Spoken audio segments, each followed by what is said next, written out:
Felipe Moura Brasil, Salve, estamos salve. aqui recebendo esta voz de categoria aqui da Nosso programação Jack Johnson da Jovem Pan. Exatamente. Muito obrigado. Felipe, por favor. Eu queria associar esses dois assuntos. Você está falando aí dos hábitos culturais e o Zuckerman tocou na questão da responsabilidade. Eu estava lendo uma nota técnica de pesquisadores do Instituto de Pesquisa Ambiental da Amazônia, o IPAM, e da Universidade Federal do Acre, que mostra que o recente aumento no número de queimadas na Amazônia está diretamente relacionado ao desmatamento. Aí tem uma declaração do climatologista Carlos Nobre, que eu acho que resume bem o caso. Abro aspas aqui para ele. A dinâmica é a seguinte: derrubar a floresta, esperar alguns meses para ela secar e aí atear fogo.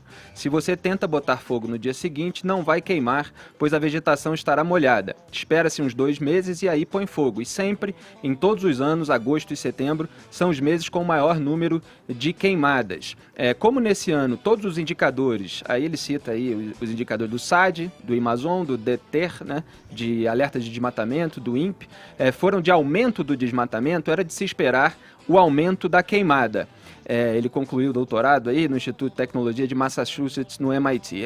É o seguinte, se havia então já o aumento do desmatamento e era de se esperar o aumento da queimada, e se os anos anteriores, como o senhor diz, foram anos de maior chuva e agora havia mais seca, quer dizer, havia todo um contexto em que poderiam ser tomadas medidas preventivas para que não acontecessem tantas queimadas assim, porque fica essa discussão de responsabilidade e eu queria que o senhor dissesse qual é a responsabilidade do governo federal nessas atitudes preventivas. Calcular o risco. Exato. Não, o raciocínio está totalmente correto. O que você relatou aqui, dito pelo Carlos Nobre, então, não tem nada a reparar disso daí.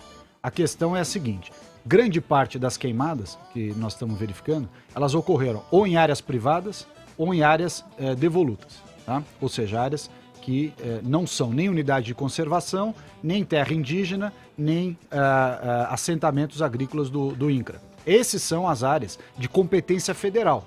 Tá? O governo federal tem que atuar nessas áreas. Nas demais, quem atua são os governos estaduais. Então, se alguém não fez algum trabalho, foram os governos estaduais. Mas também não dá para culpar os governos estaduais. Porque o que acontece? Como o fenômeno já é conhecido, e o próprio Carlos Nobre reconheceu que todos os anos isso aconteceu, e não reconhecer isso é dizer o seguinte: todos os anos, então, em que houve queimada, a culpa foi de quem se omitiu. Não, isso é um fenômeno que acontece. Com maior intensidade ano seco, menor intensidade no período mais úmido, o fato é que acontece. Há medidas preventivas contra fogo, aceros, enfim, limpeza de áreas que podem ser feitas, sem dúvida, mas elas não zeram o risco. Esse é o primeiro pressuposto que precisa ficar claro. Segundo, os estados, tanto quanto o governo federal, têm problemas de logística também para cuidar. Nós estamos falando de uma área, ninguém está falando aqui de cuidar para não ter fogo na Praça Buenos Aires, aqui de um quarteirão. Estamos falando de 5 milhões de quilômetros quadrados. Estamos falando de uma área equivalente a 48 países europeus juntos.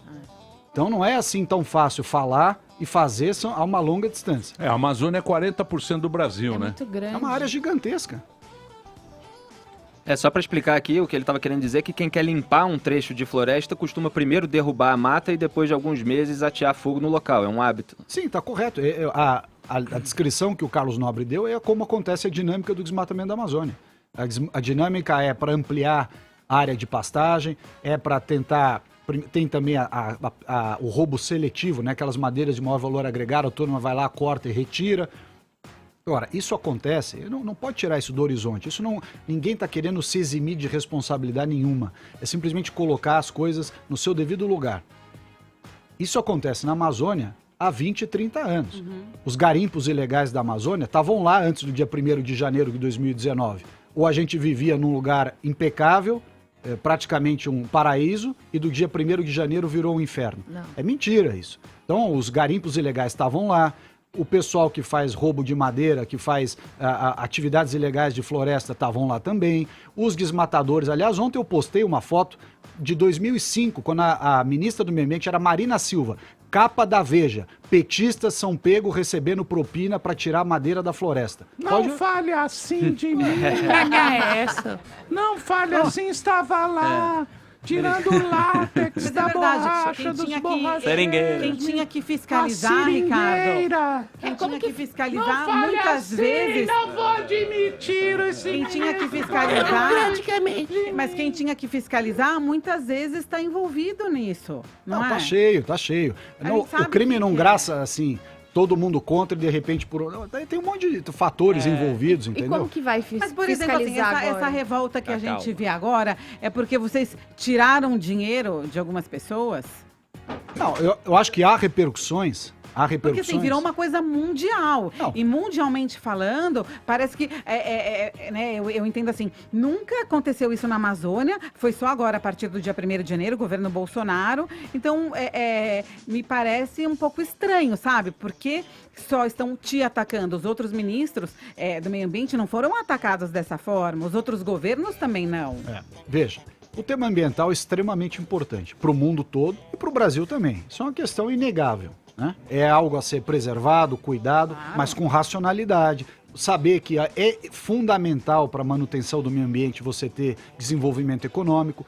Pior razão, pior vetor de desrespeito ambiental é a pobreza, é a miséria. Aliás, é o que acontece na região da Amazônia. Você tem o lugar mais rico do Brasil em termos de recursos naturais, com a população mais pobre. Os piores índices de desenvolvimento humano, IDH, do Brasil estão na Amazônia. Falta de saneamento, falta de lixo, saúde ruim, transporte ruim, educação ruim. Ou seja, o cara tá lá vendo aquela riqueza toda, a história da biodiversidade, bioeconomia, o potencial dessa Amazônia moderna e que precisa ser bem cuidado, precisa ser desenvolvido. A pessoa tá lá vendo tudo isso e não tem nenhuma atividade econômica. O que eles propõem? Pegar os 20 milhões de brasileiros e trazer para morar na casa dos artistas, no Leblon e Ipanema? Se eles toparem isso daí, tá resolvido. Mas você tá colocando uma coisa que é bem complicada, porque esse pós-verdade, esse fake news, uma hora o Bolsonaro posta um vídeo lá que é da Noruega e é errado, o Macron coloca uma foto que não é verdadeira, e isso daí confunde todo mundo, né? Porque cada um dá o pitaco. Quanto dificulta teu trabalho para orientar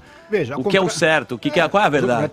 Veja, é difícil você lidar numa área em que a maioria das opiniões são baseadas em emoções, não em razão. Sim. E você tem que trazer razão para uma discussão não ficar excessivamente emocional. Que o tema é emocional, que o tema desperta paixões e de maneira compreensível. Ok, mas um pouco de racionalidade, de bom senso, de equilíbrio tem que ter. Porque senão vira Dos dois lados, né?